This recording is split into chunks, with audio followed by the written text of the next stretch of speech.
Seja bem-vindo ao canal do Guaral para mais um episódio de Conversa com a Tropa. E o entrevistado de hoje é um dos grandes atores brasileiros, Júlio Adrião, que no filme Tropa de Elite 2 interpretou o governador. Vale conferir.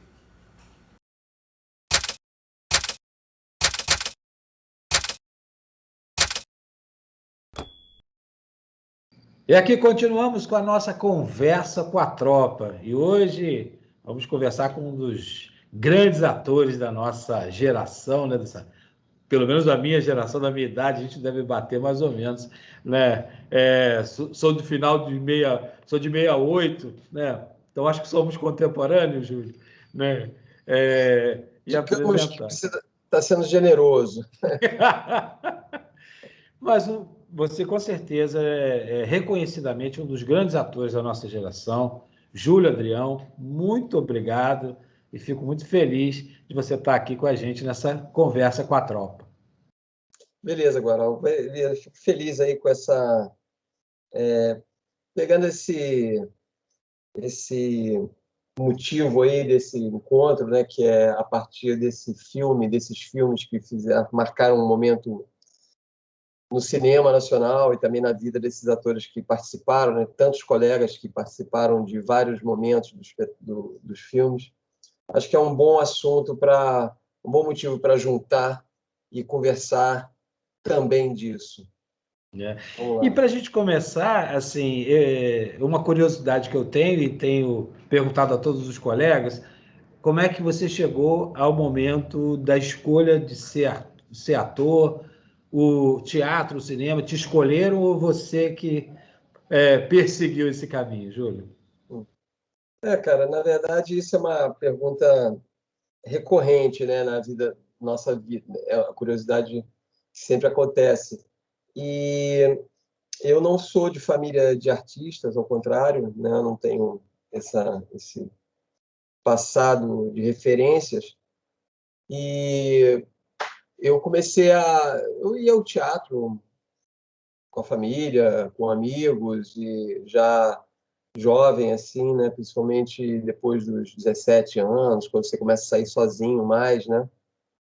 E aí foi aos poucos, mas eu assisti alguns espetáculos que foram marcantes na minha vida e que, quando eu vi, eu falei assim, não sabia que isso existia. E fui muito fisgado dessa forma, né? De pensar que eu poderia estar ali, né? Quem sabe, né? Então, houve esses espetáculos, alguns como Macunaíma do Antunes, como Trate-Milhão do Asdrubal. Quando eu vi aquelas coisas, foram muito fortes para mim. Eu comecei a fazer teatro já tinha passado por universidade, saído, ido trabalhar, estudar outras coisas e tal, e acabei vindo começando a fazer alguns cursos de teatro, já com 23 anos, uma coisa assim, que eu fiz a minha primeira oficina de teatro, que eu considero assim que é uma referência concreta na minha guinada para essa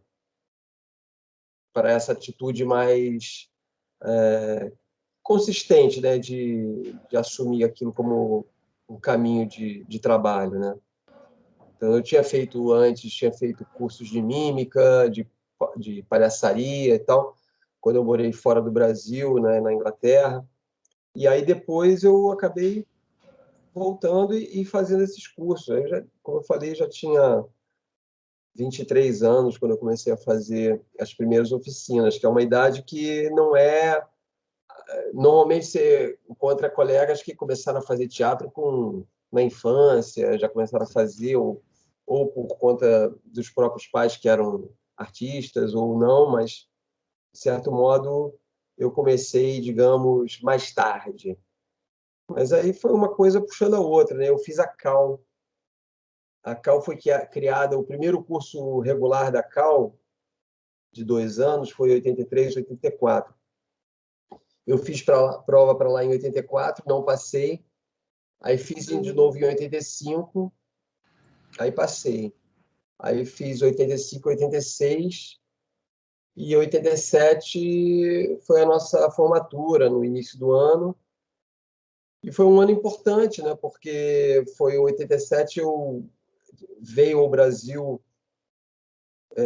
vieram ao Brasil uma série de companhias ligadas ao trabalho do Eugênio Barba e também a própria companhia do Eugênio Barba, o Odin Teatro, da Dinamarca, e algumas companhias italianas, como o Teatro Potlat de Fara Sabina, o Teatro Tascabili de Bergamo, o Teatro Farfa, a companhia de Teatro Farfa, lá da cidade de Farfa. E né, eu participei dessas oficinas e uma série de pessoas, de colegas, participou. Né? Eu me lembro, o Grupo Galpão tinha recém sido criado em 86, todo mundo fez a oficina, o pessoal que hoje que faz o Moitará, né? O Vinícius, a Érica, fizeram também, nem existia ainda, estava em processo de criação. Vários outros colegas fizeram. E um pequeno grupo, uma dessas oficinas, em outubro de 87, foi com o Teatro Potlat de Fara Sabina. A gente fez, eram 10 dias de oficina, espetáculos e tal, e a gente fez, e no final houve essa oportunidade de concorrer a uma bolsa que era oferecida pelo INASEM, junto com o Ministério das Relações Exteriores da Itália. E eu fui selecionado com outros brasileiros, fomos 6 brasileiros que fomos para a Itália passar 8 meses. Para mim, aquilo foi eu tinha acabado de me formar, não tinha nem um ano, um divisor de águas, que foi como se fosse eu tivesse entrado direto num mestrado, digamos assim, trabalhando numa coisa prática de desenvolvimento do trabalho de corpo, né, do trabalho de ação física, enfim, e treinamento físico do ator. E 8 meses, acabou virando um ano e meio. Eu continuei na companhia lá e depois eu fui para Roma, trabalhei um ano com a Braxa Teatro e depois, junto com outros brasileiros e italianos e uma cubana e tal, a gente criou uma companhia, um trabalho, e demos continuidade lá à pesquisa e, enfim, acabei ficando mais de 6 anos na Itália. E aí foi isso, cara. Teve uma hora que você tem que tomar uma decisão também, né? Ou você fica direto e faz tua vida. Eu já tinha mais de 30 anos, aí eu pensei bem, eu ainda tinha família, minhas avós, que tinham sido importantes na minha formação e tal. Eu falei, bom, então eu vou voltar para o Brasil. E aí eu voltei em 94. E era um momento de muita efervescência no Brasil, né? O CCBB tinha sido criado há pouco tempo, meus colegas que haviam feito a escola de teatro comigo, quem tinha se firmado já estava plenamente trabalhando. Tinha muita gente trabalhando com o Aderbal, na companhia dele lá, no Centro de Demolição, né, que ainda estava migrando do Cláudio Gil para o Carlos Gomes. E foram anos assim de muita efervescência. E eu acabei me fixando. Eu vinha de um trabalho de companhia e trabalho de teatro de rua e tal, e isso continuou aqui, né? Eu conheci a turma do Teatro de Anônimo, que viraram meus parceiros assim logo imediatamente. Voltei a encontrar outros colegas e aí foi isso, fazendo uma trajetória bem outsider, assim, né? Alguns colegas se firmando na retomada do cinema, alguns colegas fazendo novela, outros fazendo carreira no teatro já com uma certa consistência, trabalhando, né, com atores mais experientes. E eu estava assim meio sozinho, né? E fui me aproximando de quem eu tinha mais afinidade, que foi justamente a galera que fazia, como eu disse, teatro de rua, trabalhava em companhia. E aí acabei dirigindo o Teatro de Anônimo, muitos anos em cartaz, né? O que foi o Roda Saia Gira a Vida.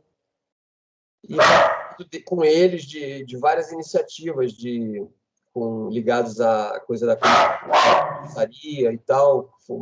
E aí, cara, uma coisa vai puxando a outra, né? A gente criou a Companhia do Público, era eu, o Sérgio Machado, que é um ator diferenciado, assim, um cara muito bom, né? Também, assim, pouco aproveitado, digamos assim, de forma geral, né? Inclusive no Trabalhei com audiovisual, né? Um ele. cara que eu não entendo como é que não está fazendo os filmes aí, né? Trabalhei com ele no Anitta Garibaldi, no Somos É, Todos 22. É pois um é, cara exato, exato. Com incrível. Sidney Cruz e tal. É, Sérgio é um cara, pô, dos caras que eu conheço, é o melhor ator que eu conheço pessoalmente, né? É um dos poucos atores, artistas que eu conheço pessoalmente. O resto né, é a gente, né? Ele está um pouco um degrau acima. Era o Márcio Libar do Teatro de Anônimo, que na época era do Teatro de Anônimo, depois saiu o Márcio Libar, entrou o Cláudio Gabriel, que também é dessa turma aí sei. da Martins Pena, né? Então, cara, assim, as amizades sempre fortaleceram muito essa coesão, essa continuidade de um trabalho que eu não olhava para outras coisas, né? Não me vinha essa questão da televisão, do cinema, não eram coisas assim presentes no meu cotidiano. A gente trabalhava dentro de um circuito e de um foco que era outro. E, obviamente, eventualmente a gente fazia algum teste para alguma coisa, para algum filme, para algum comercial, nunca passava em nada. Nunca fiz um comercial na minha vida, nunca fiz uma novela, enfim, nunca fiz nada disso, né, cara? Aí, assim, então a vida era essa, era com os colegas que trabalhávamos também com teatro empresa, começamos a trabalhar com 97, assim, com uma empresa, com uma galera de teatro empresa, a gente fez muita coisa bacana no teatro empresa, que era uma coisa assim muito feita toque de caixa, assim, a criação em cima da necessidade da objetividade, seja da questão da saúde ou da segurança no trabalho. E a gente se divertia muito, conhecia muitas pessoas bacanas, se apresentava em linha de montagem, na Gerdau, Michelin, na... Era uma coisa muito doida. E era o que nos mantinha, né, cara? A gente ainda éramos jovens, né? Tínhamos menos de 40 anos e estávamos ali acreditando que aquilo era o caminho para a consolidação. De fato, foi, né? Hoje a gente está consolidado num lugar muito mais, por um lado, tem mais solidez, mas também vamos dizer assim, uma consciência de que não é, não é simples, né? Que a gente embarcou numa coisa que eu não me vejo saindo dessa área, ao mesmo tempo, dá uma certa preguiça, às vezes, de pensar que a gente trabalha numa área tão pouco. Tão, Valorizada, né? cara, a gente Respeitada. acaba tendo que fazer muito esforço para conseguir fazer muito pouca coisa, e tem hora que dá uma canseira, sabe? Tem hora que eu falo assim, caraca, e a gente é dono do nosso trabalho, né, cara? Então, o mais concreto que eu posso dizer é que agora, na pandemia, eu estou 1 ano sem trabalhar, né? Então, assim, se eu não fosse uma pessoa com um mínimo de reserva, um pouco de apoio, de família, etc., eu seria talvez até um homeless aí, né, morando sei lá onde. Mas sem choradeira, que não é o caso, o que eu vejo é que a gente construiu uma estrada. Quando eu olho para trás, assim, tem uma estrada concreta construída, tem uma galera vindo atrás e olhando para você com quem espera uma palavra também. E eu me sinto na obrigação de, pelo menos, falar a verdade. Falar que, se por um lado eu não me vejo saindo daqui, se eu pudesse não ter entrado, talvez eu tivesse preferido. Ô, Júlio, mas você acredita que essa construção de carreira, como você falou, e você é uma pessoa respeitada, sim, e ganhou prêmios, né, com a sua, sobretudo com o espetáculo A Conquista das Américas, que é um divisor assim de águas. Você acha que os convites para a televisão, para o cinema, escassearam por conta das pessoas idealizarem você como um ator essencialmente de teatro? Né? E quando é que quebrou isso? E aí você já aproveita e me fala, como é que foi o chamado para o Tropa? Você chegou a ser chamado para o Tropa 1? Como é que foi Não, essa virada aí, digamos não, assim? só para você, com relação à Descoberta das Américas, é o espetáculo que mudou a minha vida. Foi a minha terceira, assim, se em 87 eu fui para a Itália, voltei em 94, fiquei esses anos assim de 94 até 2000, quando eu fiz a Descoberta das Américas, o primeiro exercício, e a gente partiu para a montagem mesmo, para botar em cartaz no final de 2004, que eu comecei a apresentar e fazer um circuito off e tal, até a gente estrear mesmo em 2005 e ter esse reconhecimento. Isso foi um divisor de águas para mim. Descoberta das Américas mudou minha vida. Eu passei a ser reconhecido por uma galera que não me conhecia, né? Eu já tinha 45 anos, cara, de vida. Então, assim, e, e muita gente não tinha a menor ideia que eu existisse, né? E aí foi bacana porque abriu muitas portas, tanto na televisão, obviamente, de cara, os caras queriam que eu parasse de fazer uma minissérie. E como eu estava muito bem, eu estava muito seguro do que eu queria, eu fui bem assessorado, meus amigos falaram assim, olha, você vai conhecer muita gente que você vai trabalhar nos próximos 20 anos, mas não para de fazer a Descobertas Américas, que é o teu ouro, entendeu? Então, assim, faça tudo desde que você possa continuar a fazer. E eu fui nessa. Então, obviamente, eu fiquei alguns anos sendo chamado para fazer coisas e fiz muito pouca coisa porque não cabia na minha agenda. Eu chegava em novembro e tinha agenda fechada até novembro do ano seguinte.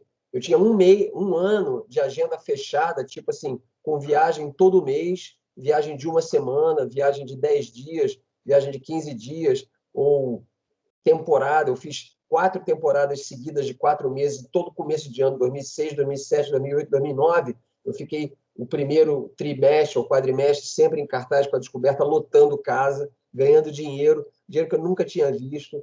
Comprei casa. Porra, cara, foi assim uma coisa absurda, absurda. Ganhei dinheiro fazendo teatro e um teatro assim completamente mínimo, né? Que era e eu viajava sozinho, viajar com o meu produtor, ou, às vezes eu viajava com o produtor, às vezes sempre com o meu iluminador e tal, mas cada vez com menos coisa. E, cara, conheci 4 continentes, entendeu? Fiz espetáculo em vários países de língua portuguesa e não, fiz espetáculo na Inglaterra, na Espanha, né? Fui para o Chile, fui para Macau, na China, em Hong Kong e tal. Enfim, fui para a porra toda, entendeu? Então, assim, foi um espetáculo que durante 15 anos me deu tudo que eu tenho, inclusive as aberturas de porta para televisão e para o cinema. Eu, na televisão, eu fiz muito pouca coisa, na verdade. Fiz algumas participações em algumas minisséries, mas participações bem pontuais, algumas maiores, algumas menores, todas bacanas, o pessoal super bacana. Sempre ouvi assim que tinha coisa melhor para eu fazer, mas que ainda não tinha tido oportunidade e tal, assim como no cinema. Eu fiz mais de 10 longa-metragens nesses últimos anos, fora os curtas também, que eu fiz mais de 10 também. E os filmes eu gosto muito dos filmes que eu fiz, cara. São filmes muito diferentes, não só com atores, mas com diretores, roteiristas muito bacanas. Conheci muita gente bacana que fez muita diferença na minha vida, né? E que está na minha vida de forma. Atualmente tem um braço da minha vida que é todo ligado ao cinema. Então, pessoas que eu converso o tempo todo, né? De cinema, sejam diretores, sejam atores que fazem mais cinema, sejam roteiristas, iluminadores, direção de arte, enfim, conheci muita gente legal. O Tropa, eu nem me lembro que ano que foi que a gente rodou aquilo, mas assim, 2012, talvez, sei lá. Mas o Tropa foi assim, foi um dos filmes, porque houve filmes que eu fui chamado diretamente para compor o elenco, fui convidado. E houve filmes que eu fiz teste, como Nise, como vários outros, né, que eu fiz teste e fui chamado. O Tropa eu fui chamado para um teste. Eu fiz o teste e fiz um teste. Eu gosto de fazer teste, eu fiz um teste bacana lá, como fizeram, e me chamaram para fazer o personagem do. Do que vira o governador, né? Não, não, Governador. me chamaram para fazer o personagem que eu fiz o teste, que Ah, é tá. um personagem do delegado, cuja. O Tropa 2 que eu estou falando, né? Né? Tropa 1 eu só assisti, eu não tive nenhuma relação com a pré-produção. E me chamaram para fazer, então, esse personagem que era o delegado, cuja delegacia é invadida pelos milicianos e tal, e é colocado no chão, e ele assiste ali todo mundo roubando as armas e tal, e ele dá o depoimento dele, e depois, então a cena dele principal é essa, quando ele dá o depoimento, fala que viu os caras ali, em coturno e tal, blá. Beleza, aí me chamaram para fazer, eu fui, aí no dia que eu cheguei lá, o pessoal da pré-produção falou assim, ó, o Padilha quer falar contigo. Beleza, então tá. Aí chegou o Padilha e falou assim, olha só, eu estava vendo e eu queria te propor uma outra coisa, mas eu queria saber se você pode cortar o cabelo e tirar a barba. Aí eu falei, cara, só se for agora. É o que que é que você quer? Não, que eu queria que você fizesse o governador e tal.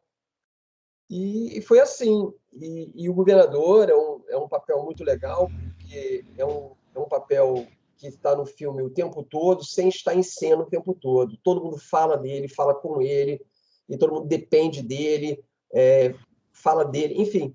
E quando ele aparece, são cenas muito. Ao longo de todo o filme, ele aparece em cenas curtas, mas cenas muito marcantes. Então, temos cenas muito legais e eu fiquei muito feliz porque foi um ótimo exercício ali com colegas, assim, né? Foi divertido de fazer. Foram poucos dias de filmagem para mim. Foi tudo muito concentrado, mas foi divertido e fluiu bem. E o roteiro não era aquele roteiro que você ficava preso à palavra específica. Você tinha um momento assim de amadurecimento na hora. Tinha muita coisa que a gente fez, que a gente batia o texto na hora, ensaiava, aí o Padilha deixava a gente à vontade para mexer um pouquinho, deixar a coisa mais viva, né? E a gente tinha esse espaço. E eu nem tive que, eu fiz um dia de preparação efetivamente com a Fátima e não passei por nenhum momento difícil com relação a isso, né? O pessoal que trabalhava mais na linha com violência, de um tipo mais físico, passou por um exercício mais intenso. A gente tinha mais, era texto mesmo, a minha violência era muito mais através da empáfia, né? Daquela arrogância e tal. Então foi muito tranquilo, né? Era eu, Charles Flix, o Rodrigo Candelô, quem mais que estava O ali? Wagner, você chegou a Não, contracenar com o o Wagner eu Wagner? nem vi no set, cara. Eu só vi o Wagner na estreia. Ele nem estava no set. O dia que eu estava, ele não estava. Ah, o Garibe, eu acho que você. O Garibe, sem dúvida. O Garibe. E, basicamente, esse foi o time que eu trabalhei, assim, né? Foi muito divertido. A gente teve cenas assim. Ah, e o. Pô, aquela cena é muito boa. Cena que a gente faz as fotos lá para a campanha, né? Eu, Garibe, enfim, e o. Oh, meu Deus, como é o nome? Enfim. O Sandro Rocha, você também atuou com o Sandro, que era o. Pouco, na o- verdade, era o. Oh, meu Deus, como é o nome que fazia o programa lá? Ah, o André Matos. André Matos, pô, querido André Matos, pô, fugiu o nome dele aqui agora. O André, pô, o André a gente ria pra caralho, né? Porque a gente. O cara é um show à parte, né, cara? A gente ria. A gente, pô, a gente marcou umas coisas bem legais, né? Aquela coisa. Pô, os caras são muito maior que eu, né? O André, então. Aí eu fazia uma coisa de pegar ele e bater aqui assim, né? Tipo assim, meu garoto, né? Como se eu estivesse pegando o meu cavalo puro sangue, né? Orgulhoso dele assim, batendo no pescoço. Isso aí, meu amigo. Era divertido aquilo. Vocês Mas, tiveram acesso, então, ao texto? Porque a minha turma do Tropa 1, a gente. Não, né, o roteiro não veio parar na mão de ninguém, né? não, o Assim, roteiro inteiro não. O roteiro inteiro teve um dia lá no set que eu peguei o roteiro do Padilha e fiquei lá, tchum, olhando, assim. Mas ele nem deve saber isso, mas assim, é, mas a gente recebia as nossas cenas Mas, assim, aí na hora dava tempo, né, de ensaiar e tal. E teve uma cena que foi bastante marcante, que a gente estava gravando lá no Palácio, aqui em Laranjeiras, onde tem a casa do governador, lá em cima, né, em cima do Parque Guinle. Tivemos uma diária lá, que era o gabinete do governador. E o Padilha estava filmando e ele não estava gostando do que ele estava fazendo. Aí deu uma parada assim e a gente ficou mexendo no texto, ficamos brincando. Eu, o Charles, o Rodrigo, acho, e ficamos ali e tal, falando sobre o texto, que é o texto que a gente tem, está numa reunião, recebe um telefonema, eu acho, e depois chega o Charles dizendo que tem um material de campanha, está pronto, né, para a gente ver as imagens, as fotos. Aí a gente levanta e vai ver as fotos, né? E aí o Padilha estava em dúvida, até que o Padilha voltou e falou assim, cara, eu estou filmando errado, isso aqui não é novela, isso aqui é um filme, agora que a gente achou o eixo certo, agora que eu entendi como é que a gente vai filmar isso. Aí saiu a cena, ele botou a câmera de outro jeito, botou um carrinho, tanto que a cena é bacana, assim, ela parece que ela pega de costas, assim, depois que a câmera vai girando, assim, e aí depois a câmera segue a gente vai para dentro e tem a famosa cena, que para mim é famosa, porque muita gente cita essa cena como uma cena de engraçada, de referência, que é a cena da gravata, que eles mostram assim o material de campanha e tá lá o Gelino, né, o meu personagem, com a gravata dourada, assim, né, gravata amarela, assim, mas amarelo ouro, assim, gritante, né? Aí ele pergunta, e aí, o Charles pergunta, né, se tinha gostado. E aí, gostou? Eu falei, você não me surpreende mesmo, né? Ficou uma merda. Aí, pô, uma merda. Não, aí eu falo, aí isso foi um texto que também surgiu, meio que a forma do texto veio na hora que eu falei, né, não, isso aqui, ó, olha só, o dente do Fortunato aqui, o dente, que ele tinha levado porrada do Capitão Nascimento, estava com o dente quebrado. Eu disse, ó, esse dente quebrado dialoga com o povo, é coisa do povo. Essa gravata amarela distancia do povo e tal, não sei o quê. Tá uma merda e tal, manda refazer. É uma cena rápida, mas esse tempo, né, de ser ficou uma merda, e isso aí ficou marcante, né, na brincadeira. E a gente chutou, assim, tipo, 2 vezes para ter a segunda, mas foi de prima, assim, né? A gente mandou assim a cena, acho que ele fez uma outra, mas se eu me recordo bem, a gente fez 2 e ficou a primeira, porque essas cenas saem assim, né? Saem fluidas, e a primeira tem uma qualidade de fluidez, de verdade, que depois você fica tentando buscar de novo. É, Aí dá aquela, né? Principalmente um ator que não é especialmente bom com isso, né?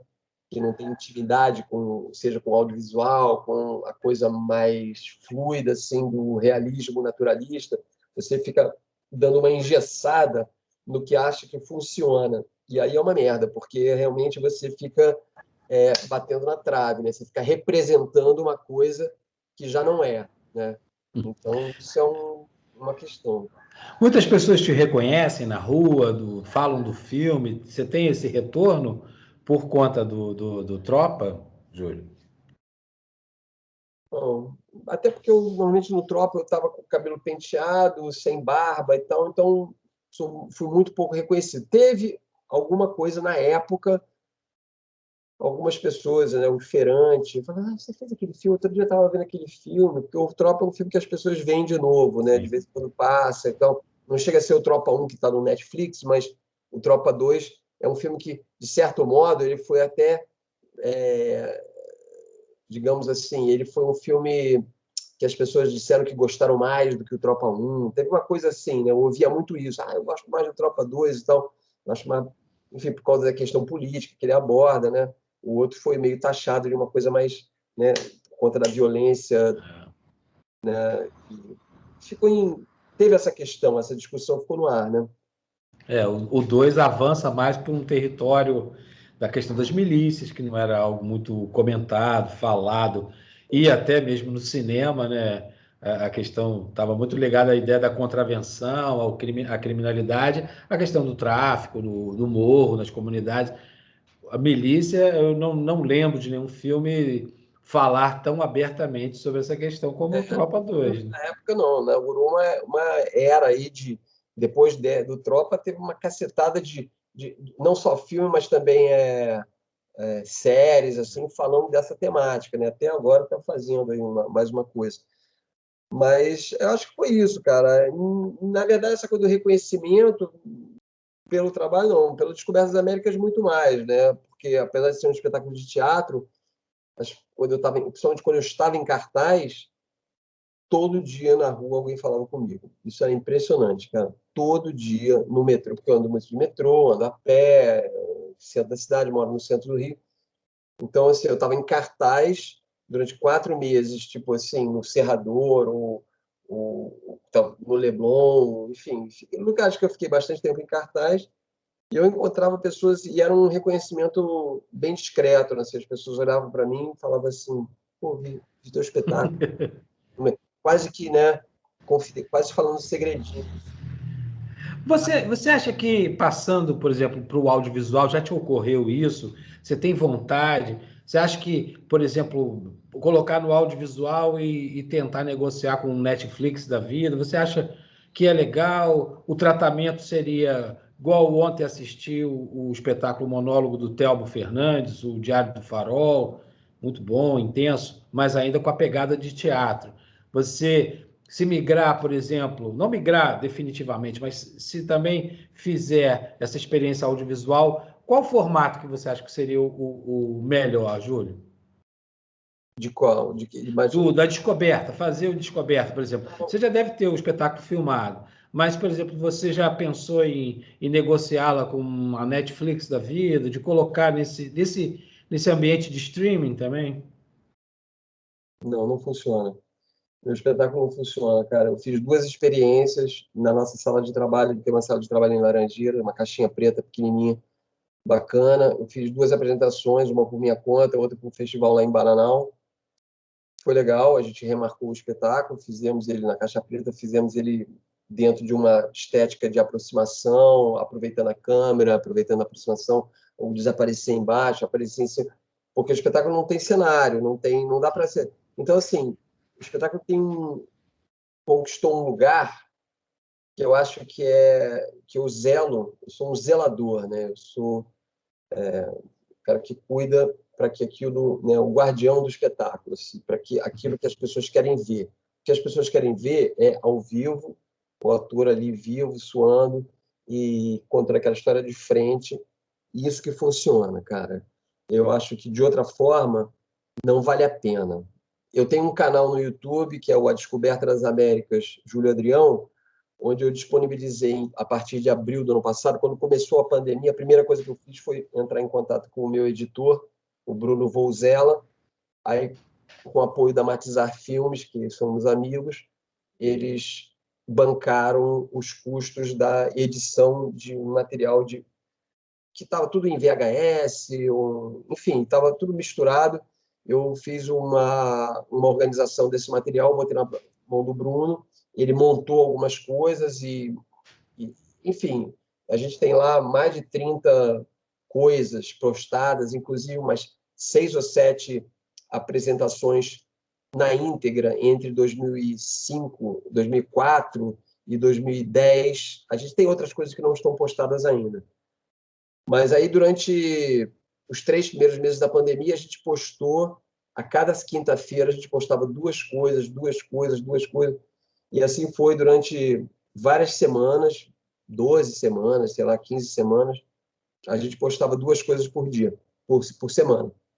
E, e foi muito legal disponibilizar isso. Então, assim, as pessoas passaram a ir lá e ver o espetáculo na íntegra, ver o espetáculo em partes e ver as entrevistas e ver montagens de outros momentos da vida do espetáculo, os bastidores e tal, umas coisas muito legais. Mas o espetáculo mesmo, A Descoberta das Américas, no audiovisual, eu acho que seria uma forçação de barra, entendeu? Eu querer reinventar aquilo, eu prefiro fazer outra coisa. Eu prefiro realmente fazer outra coisa. Só que eu acabei não fazendo essa outra. Eu fiz até outras coisas, mas nada que dê a resposta, digamos assim, o outro lado da questão, que é viver disso, que é o que eu vinha fazendo nesses últimos anos, desde 30 anos que eu vivo de teatro, sei lá, né? Teve época que eu vivi, como eu falei, de teatro empresa, vivi de outros espetáculos, e quando eu vim com a Descoberta das Américas, eu passei 10 anos vivendo bem do espetáculo e cuidando muito do espetáculo. Nos últimos anos, eu vinha fazendo também muito cinema, como eu falei, em 2018 eu fiz 3 longas, 2 como protagonista, um como co-protagonista, enfim. Então, assim, o cinema passou a ocupar, diferentemente da televisão, um lugar de muita consistência no meu processo de trabalho, de organização da minha... Mas, assim, o cinema sempre chegou para mim. Eu nunca fiz uma produção minha. Não sou um produtor de cinema. E, por outro lado, eu vinha fazendo o meu espetáculo, as minhas oficinas, né?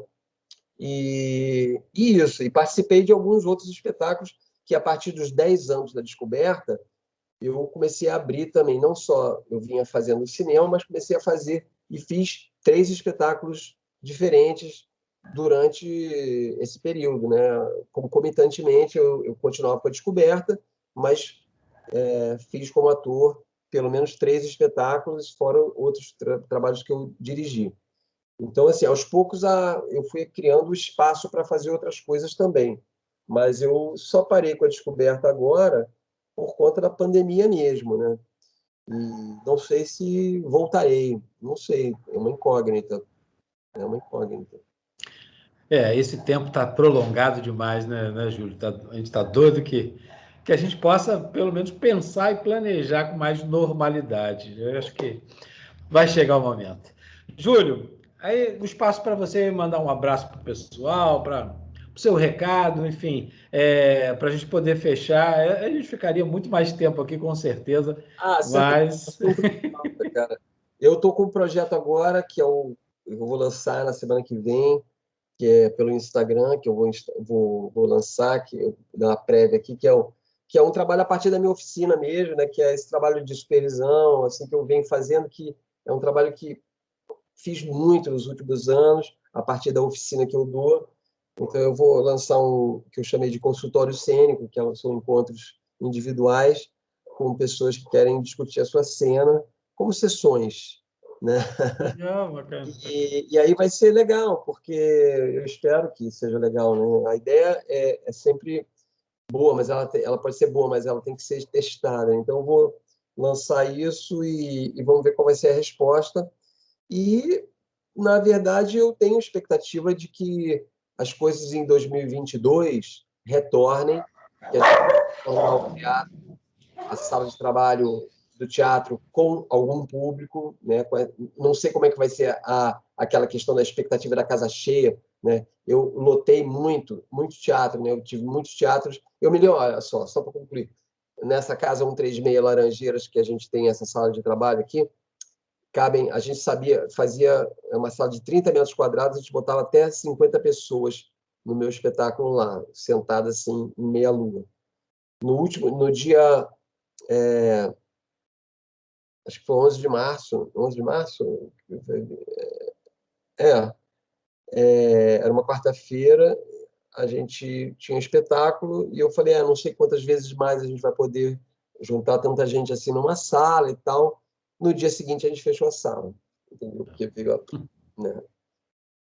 Então, assim, cara, eu espero realmente que a gente volte e que o teatro, cara, eu acho que ele tem uma importância muito grande, ele pode vir a ter uma importância muito grande na vida das pessoas, na medida que, quando você faça ele faça a sua ação maior, que é provocar a reflexão, provocar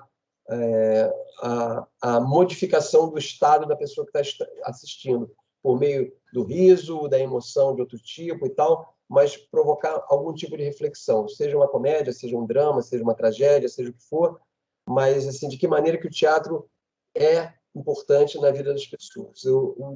A cultura como um todo está num lugar muito equivocado na próprio processo de educação, historicamente, na história do Brasil, né?